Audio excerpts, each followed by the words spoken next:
Good morning everybody. आज हम धर्म चक्रवर्ती सम्राट अशोक मौर्य के बारे में इस वीडियो में आपसे चर्चा करेंगे। मौर्य सम्राट अशोक के बारे में आप सभी अच्छे से परिचित होंगे। प्राचीन भारत के इतिहास में सम्राट अशोक का अत्यंत उच्च व गौरवपूर्ण स्थान है। उसकी गणना न केवल भारत के वरन संपूर्ण विश्व के महान सम्राटों में की जाती है। अशोक अपने साम्राज्य की विशालता के लिए ही विख्यात नहीं है, अपितु अपने चरित्र, अपने उद्देश्य और अपने उच्च आदर्शों के लिए भी विशेष रूप से प्रसिद्ध है। उसमें श्रेष्ठ सम्राट, कुशल शासक एवं आदर्श मानव के समस्त गुणों का समन्वय था। तो वास्तव में ये कहा जा सकता है कि अशोक का जो शासनकाल है भारतीय इतिहास का स्वर्णिम अध्याय है। अशोक कौन था? चंद्रगुप्त मौर्य का पुत्र और बिंदुसार का पुत्र। हमें ज्ञात होता है कि जो बौद्ध ग्रंथ है ना, उनसे हमें पता चलता है कि बिंदुसार की 16 रानियां थी और 101 पुत्र थे। सुसीम जो है सबसे बड़ा पुत्र था और संभव है कि सुसीम जो है अशोक का सौतेला भाई हो और आयु में एकमात्र इसी सुसीम से अशोक छोटा था, परंतु अन्य सभी भाइयों में बड़ा था।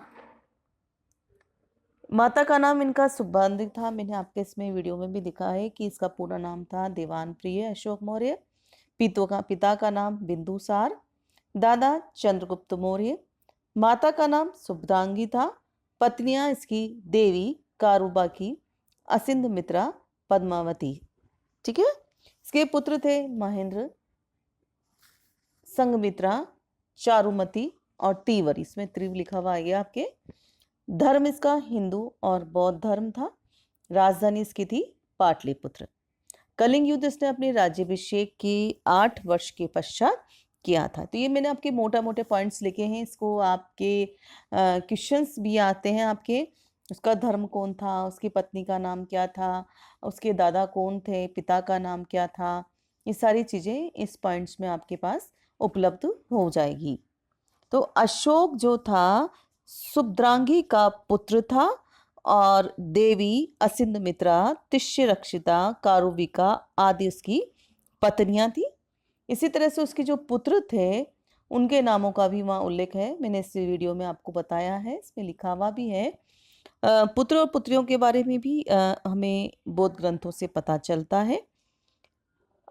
प्रारंभ में अशोक जब गद्दी पर बैठने से पहले अशोक एक प्रशासनिक या प्रांतीय शासक के रूप में भी रह चुका था। बौद्ध ग्रंथों से हमें स्पष्ट होता है कि अशोक बिंदुसार के समय तक्षशिला और अवंती का प्रांतीय शासक रह चुका था। दिव्यावदान, ये सब हम बौद्ध ग्रंथों के ऊपर चर्चा कर रहे हैं। ये बौद्ध ग्रंथों के नाम है। इसके अनुसार बिंदुसार ने अशोक को तक्षशिला उस समय भेजा जब वहां की जनता ने अमात्यों की दमनपूर्ण नीति से क्षुब्ध होकर उनके विरुद्ध विद्रोह कर दिया था। अशोक ने वहां पहुंचकर बड़ी चतुराई से विद्रोह को दबा दिया और वहां शांति की स्थापना हुई। अब इसके पश्चात वह तक्षशिला का राज्यपाल नियुक्त हुआ। इसके अतिरिक्त उसने अवंती में भी प्रांतीय शासक के रूप में कार्य किया। तो ये क्या अशोक ने तक्षशिला और अवंती में जो प्रांतीय शासक के रूप में कार्य किया था, उसमें वह अपनी दूरदर्शिता, कार्यकुशलता और प्रशासकीय प्रतिभा का परिचय दे चुका था। अब उत्तराधिकारी के लिए युद्ध हुआ। उत्तराधिकार जानते, मतलब सिंहा पिता का उत्तरदायित्व मिलना, इसके लिए उसका अपने भाइयों से संघर्ष हुआ। सभी बौद्ध ग्रंथों से हमें इस बात का ज्ञान होता है कि राज सिंहासन के लिए उसका अपने भाइयों से युद्ध हुआ था और इस युद्ध की अन्य साक्ष्यों से भी पुष्टि होती है। बिंदुसार की मृत्यु के पश्चात उसका जो बड़ा पुत्र था सुसीम, वो गद्दी पर बैठना चाहता था, परंतु अशोक अपनी योग्यता के बल पर सिंहासन प्राप्त करना चाहता था और जो प्रधानमंत्री थे खल्लाटक और मंत्री राधागुप्त ये दोनों अशोक के समर्थक थे। अतः बिंदुसार की मृत्यु के पश्चात दोनों पक्षों में युद्ध हुआ और अशोक उसमें विजयी हुआ। महावंश दीपवंश के अनुसार अशोक ने अपने 99 भाइयों को मारकर सिंहासन प्राप्त किया था। ठीक है, इसके बाद अशोक ने अपने राज्य का विस्तार किया जब शासक बन गया तो, और कश्मीर उसने सर्वप्रथम कश्मीर पर विजय प्राप्त की। इसका हमें जानकारी मिलती है, आप बली नोट कर लें। कल्हण की राजतरंगिणी, कश्मीर का जो इतिहासकार था कल्हण, उसकी पुस्तक राजतरंगिणी से इस बात का ज्ञान होता है, हमें ज्ञात होता है कि कश्मीर पर विजय प्राप्त की थी अशोक ने सर्वप्रथम। अशोक ने राज्यारोहण के बाद कश्मीर की विजय और वहाँ के धर्मारण्य विहार में अशोकेश्वर नामक 9 मंदिरों का निर्माण किया। साथ ही उसने श्रीनगर नामक नगर की स्थापना की। कश्मीर में अनेक स्तूपों और चैत्यों का भी निर्माण किया। परंतु अशोक के अभिलेखों से ये ज्ञात होता है कि उसने केवल कलिंग की विजय ही की थी। अतः अब यह हमें निश्चित रूप से पता नहीं चल रहा कि कश्मीर का विजय का कार्य अशोक द्वारा ही संपादित किया गया था। अब हम कलिंग के बारे में पढ़ेंगे। अशोक कलिंग को मौर्य साम्राज्य के अंतर्गत लेना चाहता था। कलिंग की पराजय हुई और ये सब हमें अशोक के 13वें शिलालेख से पता चलता है। इसका प्रभाव ये हुआ कि अशोक के हृदय में क्रांतिकारी परिवर्तन आया और युद्ध घोष के स्थान पर धर्म घोष हुआ। 13वें शिलालेख में उसने अपना पश्चाताप को उसने प्रकट किया तथा साथ ही साथ उसमें इस युद्ध के पश्चात जन कल्याण की भावना भी जागृत हुई। तो अशोक का जो सबसे महत्वपूर्ण युद्ध था वो था कलिंग के विरुद्ध युद्ध। कलिंग का प्रदेश बंगाल की खाड़ी के तट पर महानदी और गोदावरी नदियों के बीच में स्थित था। नंद राजाओं के समय कलिंग मगध साम्राज्य के अधीन था, परंतु बाद में ये स्वतंत्र हो गया। संभवतः नंदों के विनाश के पश्चात अथवा बिंदुसार के राज्यकाल में कलिंग स्वतंत्र हो गया। अतः अशोक कलिंग को मौर्य साम्राज्य के अंतर्गत सम्मिलित कर लेना चाहता था। कलिंग का राज्य पर्याप्त शक्तिशाली था। मेगास्थनीज के अनुसार क्या बताता है मेगास्थनीज कि कलिंग राज्य की सेना में 60,000 पैदल, 10,000 घुड़सवार और 700 हाथी थे। मगध राज्य की सीमा पर इस तरह की शक्तिशाली राज्य का अस्तित्व अशोक के लिए असहनीय था, क्योंकि ऐसा राज्य कभी भी मगध राज्य की सुरक्षा को खतरे में डाल सकता था। अब क्या हुआ, दोनों में युद्ध हुआ। कलिंग वासियों ने अपने प्रदेश की रक्षा के लिए युद्ध किया, परंतु वह अशोक की सेना के सामने टिक नहीं पाए और अंत में उन्हें पराजय का मुंह देखना पड़ा और उन्हें अपार क्षति उठानी पड़ी कलिंग वासियों को। ये सब हमें अशोक के 13वें शिलालेख से ज्ञात होता है कि इस युद्ध में 1 लाख व्यक्ति मारे गए, 1.5 लाख व्यक्ति कैद कर लिए गए और उससे कई गुना व्यक्ति भूख और रोग से मृत्यु के शिकार हुए।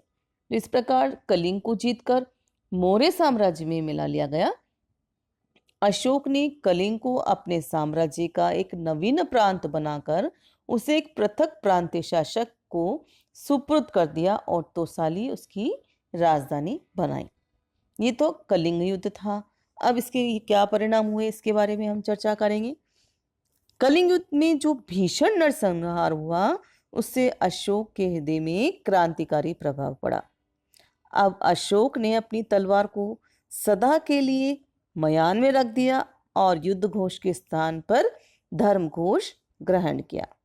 उसने घोषित किया मुख्य विजय धम्म विजय है। क्यों? क्योंकि जो युद्ध में विभीषिका हुई थी उससे बड़ा पश्चाताप हुआ और इसका पश्चाताप को उसने अपने 13वें शिलालेख में प्रकट करते हुए कहा है कि यदि इतनी हत्याएं, मृत्यु और जीवित पकड़े जाने की दुख का 100वां या 1000वां भाग भी भविष्य में लोगों को होगा तो वह सम्राट के लिए बड़ा दुख का कारण होगा। तो क्या हुआ इस वजह के परिणाम स्वरूप? अशोक के मन में जन कल्याण की भावना जागृत हुई। उसका सातवां लेख इस बात का प्रमाण है। इस विजय के बाद उसने जन कल्याणिक भावना से प्रेरित होकर नवीन अधिकारियों को नियुक्त किया, जो जनता का अधिक से अधिक हित कर सके। अब उसने अपनी प्रजा को नैतिक और भौतिक उन्नति के लिए अपना तन मन धन लगा दिया। कलिंग युद्ध के पश्चात अशोक का झुकाव अब किसकी ओर हो गया? बौद्ध धर्म की ओर, और वह बौद्ध धर्म का अनुयायी बन गया। ये सब आपके जीके के क्वेश्चन है। किस युद्ध के पश्चात अशोक का झुकाव बौद्ध धर्म की ओर हुआ? तो कलिंग युद्ध के पश्चात अशोक का झुकाव बौद्ध धर्म की ओर हुआ। तो इस प्रकार कलिंग युद्ध का अशोक के व्यक्तिगत और सामाजिक जीवन पर गहरा प्रभाव पड़ा। इससे मगध और भारत के इतिहास में शांति, उन्नति और धर्म प्रचार के युग का प्रादुर्भाव हुआ। तो ये कलिंग युद्ध के बारे में हमने पढ़ा था। अब पढ़ेंगे हम अशोक का साम्राज्य विस्तार। अशोक के शिलालेख और स्तंभों से हमें उसके राज्य विस्तार के बारे में जानकारी मिलती है। उसका साम्राज्य में हिरात, कांधार, बलूचिस्तान, काबुल, दक्षिणी अफगानिस्तान, सीमा प्रांत, कश्मीर, सौराष्ट्र, काठियावाड़, गुजरात, हिमालय की तराई, नेपाल, बंगाल, कलिंग आदि सम्मिलित थे। दक्षिण में मैसूर तक के प्रांत भी अशोक के राज्य में शामिल थे। तो ये अशोक के साम्राज्य की रूपरेखा थी। उसका धर्म परिवर्तन हुआ, इसके बारे में हम वापस में आपसे चर्चा करेंगे। प्रारंभ से ही अशोक सभी संप्रदायों का आदर करता था, परंतु जब उसे अन्य धर्मों का या अन्य संप्रदायों का खोखलापन अनुभव हुआ तो उसने अपने राज्याभिषेक के चौथे वर्ष बौद्ध धर्म ग्रहण कर लिया। किसने? दीपवंश और महावंश के अनुसार न्यग्रोथ नामक भिक्षु ने अशोक को बौद्ध धर्म में दीक्षित किया। ये आपके फिर क्वेश्चन है, किसने दीक्षित किया? न्यग्रोथ, आदा न ये ग्रोध, न्यग्रोध नामक भिक्षु ने अशोक को बौद्ध धर्म में दीक्षित किया। और अशोक ने बाल पंडित नामक भिक्षु धर्मोपदेशक से प्रभावित होकर बौद्ध धर्म ग्रहण किया। ठीक है, तो बौद्ध साहित्य में उल्लेखित अशोक के बौद्ध धर्म ग्रहण करने की तिथि उसके अभिलेखों से मेल नहीं खाती और कई विद्वानों में आपस में मतभेद है। कई वेद कहते हैं कि कलिंग युद्ध के पश्चात ही अशोक ने बौद्ध धर्म ग्रहण किया था। और कलिंग युद्ध कब हुआ था? राज्याभिषेक के 8वें वर्ष में हुआ था। और इस युद्ध के पूर्व बौद्ध नहीं था अशोक। और जब कलिंग युद्ध में जो भीषण नरसंहार हुआ था उससे अशोक को अत्यधिक आघात हुआ और उसने क्या करा? युद्ध घोष के स्थान पर धर्म घोष ग्रहण किया और अब उसने बौद्ध धर्म स्वीकार कर लिया। और इन सब का प्रमाण है अशोक का 13वां शिलालेख। ठीक है, अब अशोक बौद्ध धर्म के बारे में क्या करता है? अशोक के जितने भी अशोक को बौद्ध धर्म होने के लिए जितने भी ग्रंथ थे वो सब इसको बौद्ध धर्मावलंबी घोषित करते हैं। चाहे वो दीपवंश हो, महावंश हो, समंत पासादिका, दिव्यावदान, सुमंगल कासिनी नामक बौद्ध ग्रंथ, सभी अशोक को बौद्ध धर्मावलंबी घोषित करते हैं। गार्गी संहिता में अशोक के एक उत्तराधिकारी को धम्म विजय का उल्लेख किया गया है और धम्म विजय की स्थापना करने के कारण उसने उसे महात्मा कहा है। राजतरंगिणी के लेखक कल्हण ने भी अशोक की बुद्ध शासन को स्वीकार किया है। जो चीनी यात्री थे फाइयान, हैंसांग, इत्सिंग, इन सभी ने भी अशोक को बौद्ध धर्मावलंबी बताया है। अशोक की लघु शिलालेख में भी उसे बौद्ध धर्मावलंबी होने की वह पुष्टि करते हैं।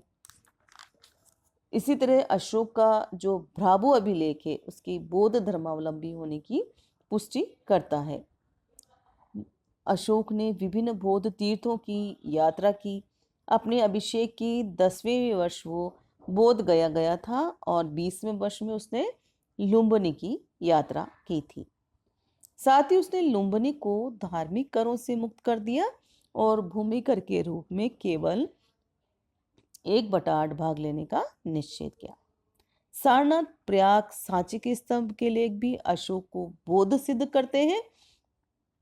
अशोक के बौद्ध होने का प्रबल प्रमाण यह है कि उसने पाटलिपुत्र में बौद्ध धर्म की तीसरी संगति का आयोजन किया, जिसका उद्देश्य महात्मा बुद्ध के उपदेशों के पाठ आदि को शुद्ध करना था।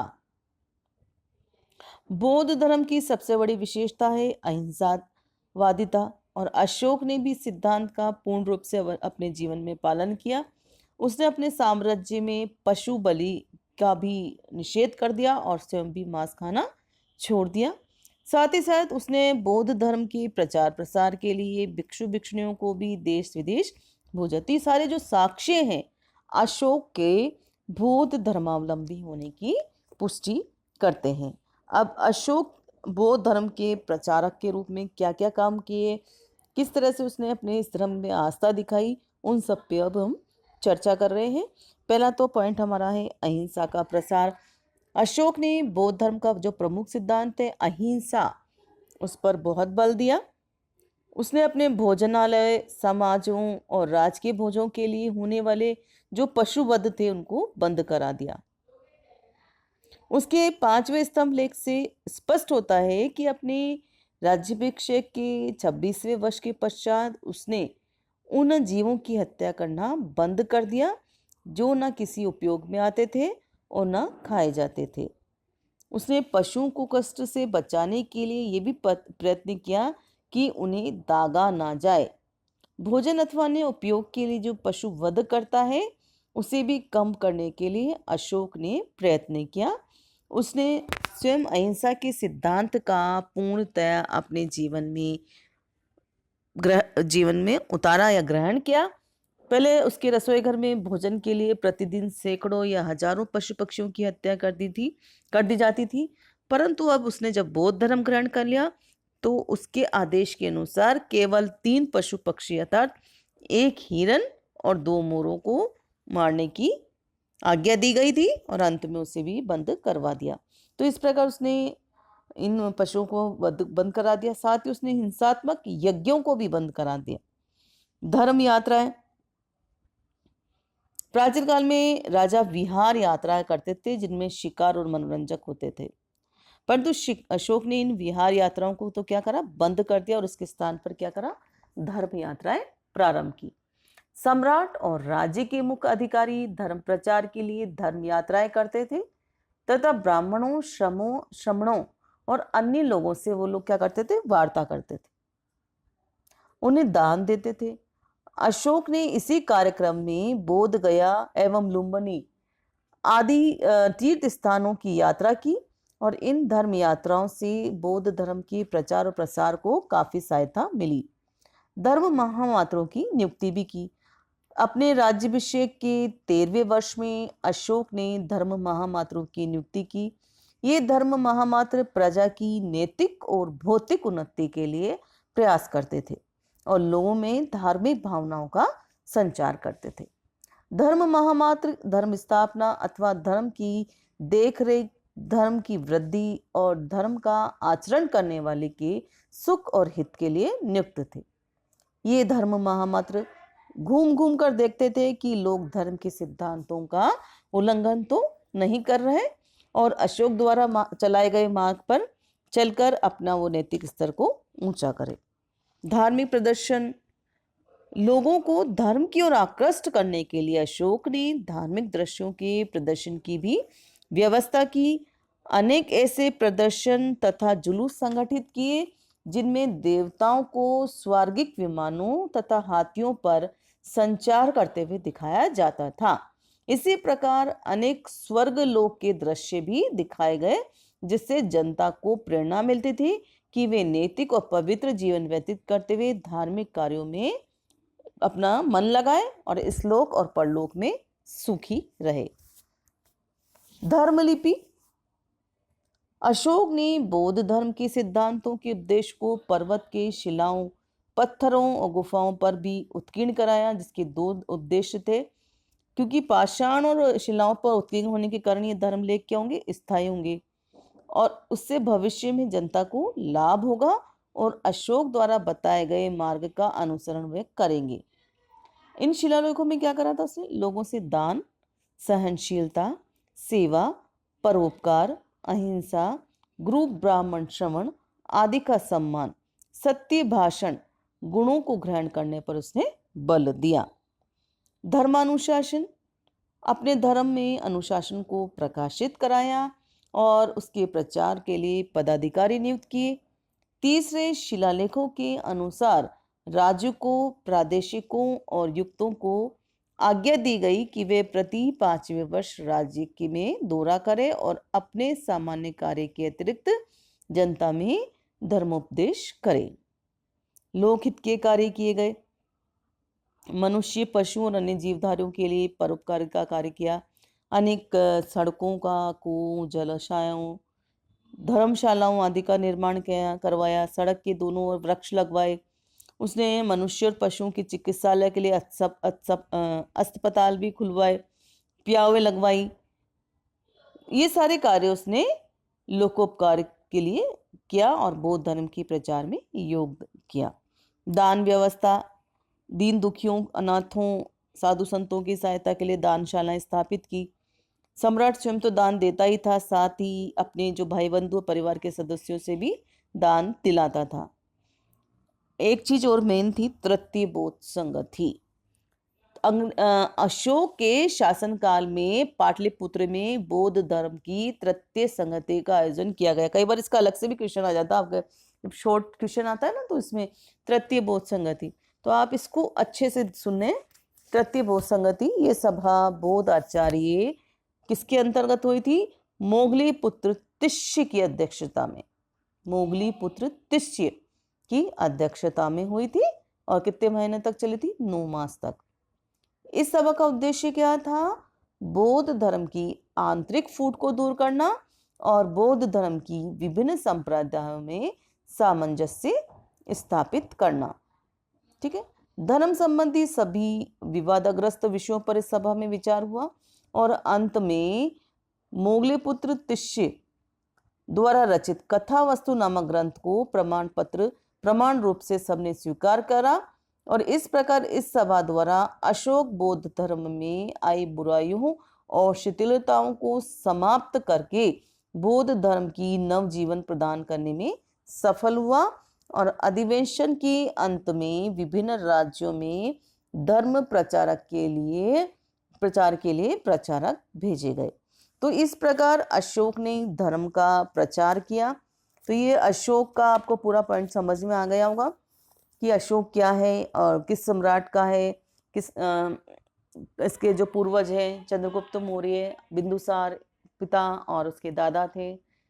कलिंग युद्ध के पश्चात इसके जीवन में परिवर्तन आया। पहले ये हिंदू धर्म का प्रतिपादक था, बाद में कलिंग युद्ध के पश्चात इसने बौद्ध धर्म अपनाया और बौद्ध धर्म को अपने जीवन में उतारने के लिए उसने वह सब कार्य करे जो वास्तव में एक सच्चे बोधक या बौद्ध व्यक्ति के लिए होने आवश्यक थे। इस साथ ही साथ उसने इस धर्म के प्रचार के लिए अपने पुत्र पुत्री को भी बाहर भेजा, कई अधिकारियों की भी नियुक्ति की जो इन सिद्धांतों का पालन करे।